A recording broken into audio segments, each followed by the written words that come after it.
Hey, this is Idea Cochise with Cochise Rome. Today I'm here to talk about the new Green Lantern movie. I've got some notes here to make sure I don't trip over my own thoughts. I'm going to give you a bit of history. I'm a huge comic book fan. I'm a huge DC comic book fan. I'm not, however, a big comic book movie fan anymore. They're way too hit or miss these days. When I first heard about Green Lantern being announced, I was super excited. I was like, oh my God, finally Green Lantern in a live action movie. And now they have the technology to do it right. Based simply on the comic book, based simply on the character, not because he's a comic book hero, which now comic books are the new action flick. Based simply on the concept of the character, this movie should be made. However, after letting 3 trailers settle in, my excitement grew with my concerns.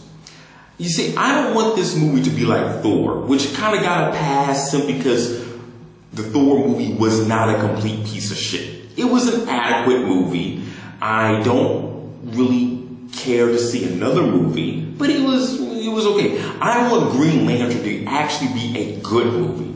Now, I've got my thoughts on this flick, and I'm almost going to go piece for piece about my mixed feelings on Green Lantern. I'm going to start pretty positive though, so let's start off with the Lantern's life. The first good thing about this movie that I saw in the very first trailer was the fact that it's going to take place in outer space, at least some parts of it.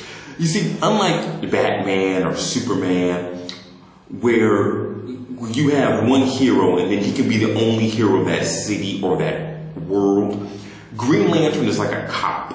You need to have more Green Lanterns for Green Lantern to work. I'm not a huge sci-fi fan at all. I didn't care that much for the Star Wars movies. I've never seen Battlestar Galactica. I'm not really into aliens or anything like that. But the Green Lantern comic books have got me open to the concept of aliens. I actually really do like the Green Lantern comics these days with all the interactions of all the different aliens going on. I think that's pretty cool. I think one of my fears is that there be maybe too many different aliens, but from what I've seen, it doesn't look like there's going to be that many. Right now, I just got through reading an IGN article saying that Green Lantern could be the next Star Wars movie, which I have to say, on the internet, there is way too much fucking original Star Wars trilogy movie dick-licking. Ever since Star Wars, at least from my knowledge, every action movie has to follow the 3-step format. You know, everything has to be a trilogy. And so therefore, and since movies are now becoming trilogies, it forces a certain kind of format. I mean, take for example, Spider-Man. Spider-Man is a movie that really should have been, a set of movies that really should have been 4. There should have been 4 Spider-Man movies with Tobey Maguire as Spider-Man, with the 4th being the Venom movie. No, they cut it short and then you get Venom for 11 minutes. There's the same problem with comic book trades and bookstores where everything has to be told in 6 issues. If you have a good story and it's only 4 issues, let it just be 4 issues. If it's 3, let it be 3. If it's 11, let it be 11. But don't have to follow this confined format. One thing about Green Lantern we have to talk about is the person playing him, Ryan Reynolds. Hal Jordan, for those who don't know, is a conservative character. And this is something that will be a stretch for Ryan Reynolds' acting ability thus far from all the movies I've seen him in. I really don't want Ryan Reynolds to Ryan Reynolds Green Lantern. He's not that kind of character. And for some more nerdom, I'm a huge Kevin Smith fan from, the old 90s. Ryan Reynolds pretty much completely jacked Jason Lee's and Kevin Smith's form of comedy, all the way down to the delivery, to the robust dialogue that's spoken very quickly and only when it's needed for comedical purposes. I mean, he completely ripped off Kevin Smith. If you just watch Waiting and then compare that to Chase and Amy. I mean, just see how those 2 characters work out from Jason Lee and Ryan Reynolds respectively. Completely ripped off. I just don't want Ryan Reynolds to Ryan Reynolds Hal Jordan. That's one thing I'm really, really concerned about. I don't think that character fits that type of role.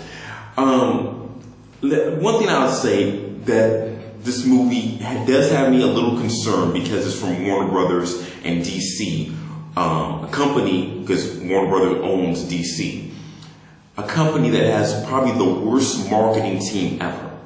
This movie, Green Lantern, has 2 built-in audiences: comic book fans and sci-fi fans. Like I said, I'm not a big sci-fi person, but this stuff does take place in outer space. There's a lot of outer space and alien elements and interactions with it. So I don't know how, thus far, how DC and Warner Brothers are going to capitalize on these 2 different markets, because they're not one and the same. They're not. I'm a comic book fan. I don't like sci-fi, and there's sci-fi people. They don't like comic books. But they need to do something to bring these 2 audiences, these 2 core bases together somehow with this movie. No one is really expecting this movie to do 200 million in 3 weeks or something like that. But I think the expectations are higher because of the audiences it should cater to. But there would be no sci-fi elements without aliens. And one of the aliens that are very predominant in the movie, and from what I saw in the trailers, is Sinestro. Now, Sinestro is a catch-22 because he aids on sequels. You know, you see him in the Green Lantern uniform. And for those who don't know, later on in the comic books, he becomes a bad guy. If you thought, oh, I spoiled it for you, someone you know who's going to watch the movie or someone talking about it in passing is going to mention Sinestro's a bad guy. So I didn't really spoil that much. The only thing is that I'm glad he's not the main villain of this movie, but in a way, because most people know he will be a bad guy, how are you going to make Sinestro go from being a Green Lantern to a rogue Green Lantern in an interesting way, in probably an unpredictable way? I take that word back, not unpredictable, but in a way that has not been done before. For those who don't know, the original origin of Sinestro was a guy. He was a Green Lantern. He was very powerful, and then he said, "Oh, there's too much chaos in the universe. I need to restore order." Nobody want to hear that shit, man. Like nobody. That concept, that basis for a character should only be allotted to either Thanos or Darkseid. That's it. So I want to see some very fleshed out characterization of Sinestro, just so when I see him go from good to the gray area to being evil, I want it to be very, very natural. I don't want it just to happen just because everyone knows it's going to happen in the comic books. He's a very compelling character if told correctly. One thing that let me go back to the positives I'm very happy with is all the CGI. I'm happy with it, and of course I'm a little concerned with it. I'm happy that you have Oa that's completely CGI. Most of the aliens outside of Sinestro and Hal Jordan when he's in the Green Lantern suit, all that's going to be done CGI. One thing about the costume, let's talk about the costume. When we all saw the poster, the original poster of Green Lantern, it looked fucking stupid. Conceptually, that's how Green Lantern's costume should be. It should be like a hologram that forms on him from around the ring. I think the mask was really the worst part of that poster or that magazine cover that everyone saw.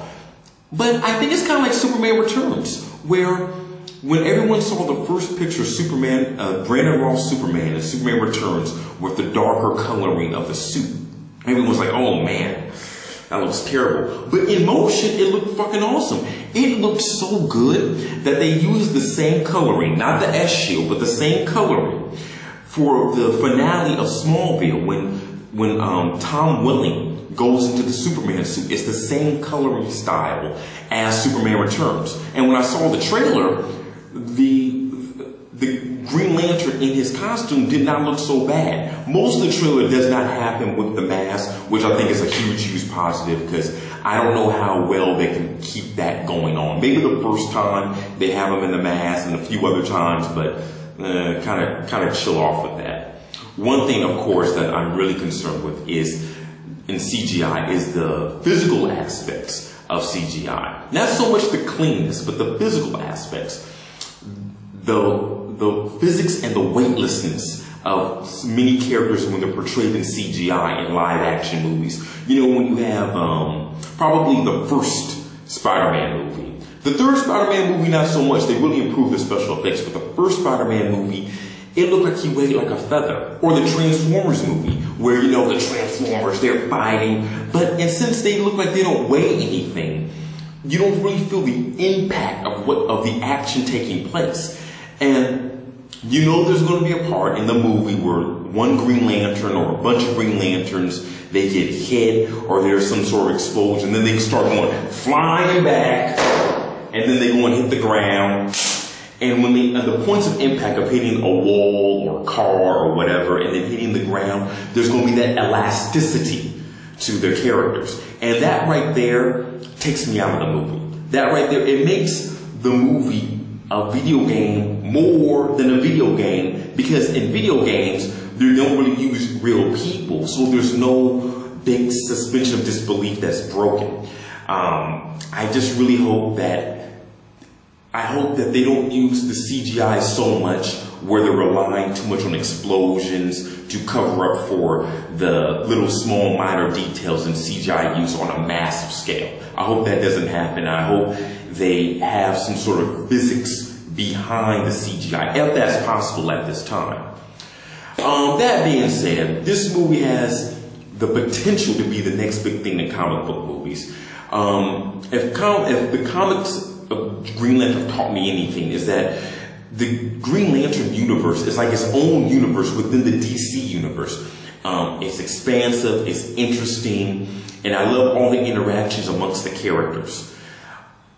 Over the past, I don't know, maybe 8 years, ever since Jeff Johns have taken over the writing for Green Lantern, the comic, Green Lantern comics have been kind of like a dream when you know you're dreaming. It's not self-aware and it's over-the-topness, which is a good thing, because otherwise you end up being like NBC's The Office, which is a ridiculous idea to see them in so many seasons as they are now. I don't know the number yet, but I know it's in like season 8 or 9 perhaps at this point.